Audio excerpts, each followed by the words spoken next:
சாரலிலே குளிர் நிலவு தென்றலிலே தங்க மலர்பறித்து தமிழ் தாய்க்கு சூட்டிவிட்டு சங்கத்தமிழ் தந்த தங்கத்தமிழில் தொடங்குகிறேன் எனதுரையை. உங்கள் அனைவருக்கும் என் இனிய மதிய வணக்கம்.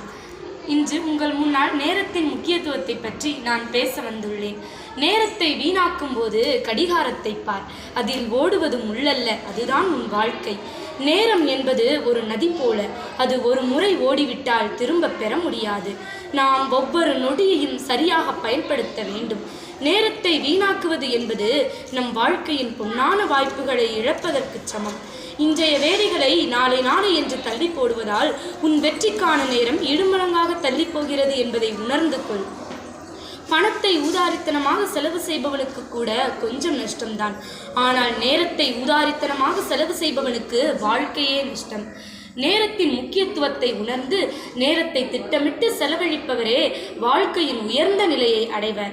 நாம் இப்பொழுதே உடற்பயிற்சிக்கு நேரம் செலவழித்தால் பின்னாளில் மருத்துவமனைக்கு நேரம் செலவழிக்க அவசியம் இருக்காது. பணத்தை விட, தங்கத்தை விட, வைரத்தை விட விலை உயர்ந்தது நேரம்தான். உடல் வலிமையும் செல்வமும் மட்டும் ஒருவனுக்கு வெற்றியை தேடித்தந்து விடாது. செய்யும் செயல்தான் வெற்றிக்கு அடிப்படை. அதை ஏற்ற காலத்தில் செய்வதே வெற்றியை கொடுக்கும். எனவே காலத்தை தவறவிட்டால் மீண்டும் பெற முடியாது. எனவேதான் காலம் பொன் போன்றது என்றனர் நம் சான்றோர்கள். ஒரு மாதத்தின் அருமை குறை மாதத்தில் பிள்ளை பெற்ற பெண்ணுக்குத்தான் தெரியும்.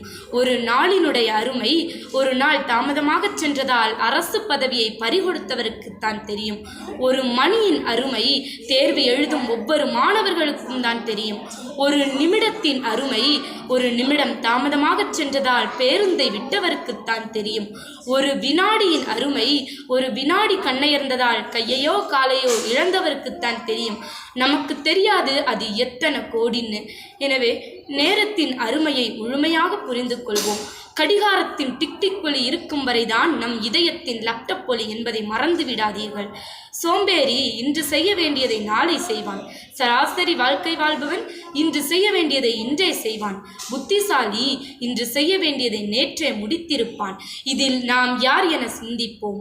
விரைந்து சென்றிடும் காலம் இது, விதைகள் கொண்டிடும் கோலம் இது. பரந்த சிந்தனை கொண்டாடு, பார்க்கும் பார்வையில் பண்பாடு. பிறந்த பிறப்பினை நலமாக்கி, பண்பினின் மனிதனை வளமாக்கி, நிறைந்த சேவையை நிகழ்வாக்கி, நன்றியை நெஞ்சில் மிக தேக்கி. பேசியது சுருக்கம், கருத்தோ பெருக்கம். இனி தேவையில்லை விளக்கம். வாய்ப்பிற்கு நன்றி, வணக்கம்.